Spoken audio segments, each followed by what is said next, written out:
The last fierce storm, carrying a lot of cold, driving rain, hit us at Lumber Landing in mid-April. Yet it didn't stop McCoy's boat from edging up to the float to dump off mail bags, some crates and boxes, and 2 passengers.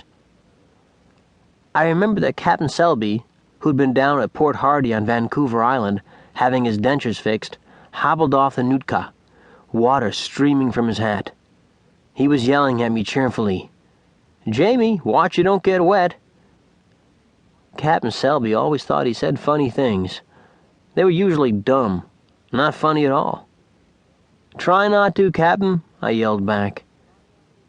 Sticking his head out of the Nootka's wheelhouse door, Farley McCoy, the skipper, shouted, "Hey, Jamie, tell your papa he was $1.10 short on that big envelope he sent to Vancouver last month. I'll collect next time I come." I shouted back I'd do just that, grabbing the plastic bag marked Tids. Then I ran on up to the house, ducking the 30-knot wind.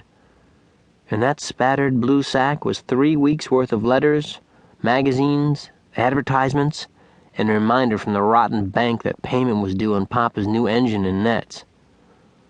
I was hoping, of course, that some would be addressed to me, James Wilson Tidd.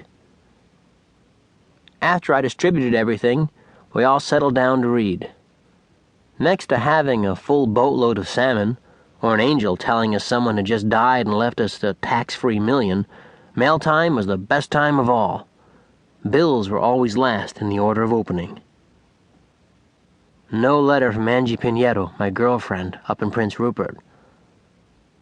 Papa soon whistled softly and let go a curious kind of laugh. "Now would you look at this? They got to be kidding. 100,000 US for a big blackfish. Someone's lost their mind." On my belly, on a big braided oval rug Mama had made, I looked up from the linoleum floor. 100,000 for a blackfish.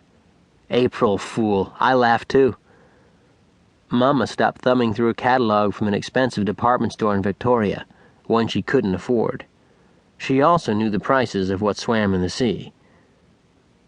Killer whales, which we call blackfish, often roam the inland waters of British Columbia, which was just BC to us, coming up into our Fitzhugh Sound, down by Cape Calvert, or going through Hakai Passage or up at Lama Passage. A pod, a family, always hung around the Queen Charlotte Strait, north of us. They had an appetite for salmon, and fishing people don't want anyone to eat fish except humans. But they also had an appetite for sea lions, which really gobbled salmon, and that was all right with us too. So there was bad and good about blackfish. I'd thrown rocks at them from the sea cliff. They were as familiar as eagles or the north wind, nothing to get excited about. Papa said, "I don't think many have been trapped in the last 10 years. Those Greenpeace people chase that boat from Sealand every time it goes after them in Barkley Sound." Barkley Sound is on the west coast of Vancouver Island, near Ucluelet. At that particular moment, we were in the kitchen of our 2-bedroom white house. Actually, the white was pretty dingy, streaked with brown splotches from the mean weather. Cooking room, dining room, living room, talk room, recreation room, work room, the only constantly warm room in the house. In better days, Papa had bought a lot of expensive work clothes, and on wooden pegs on the north wall hung yellow Helly Hansen foul-weather gear. Below were black fleece-lined rubber boots, a pair for each of us. Polypropylene long johns and thermal socks often draped Mama's drying rack in winter and spring.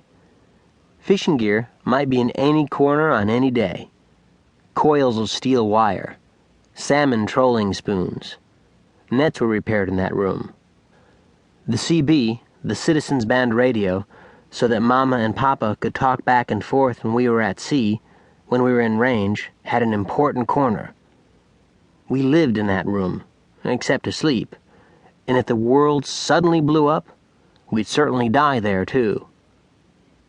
That cottage, and I well remember every splintery cedar inch of it, sat in a clearing surrounded by tall timber overlooking the little harbor.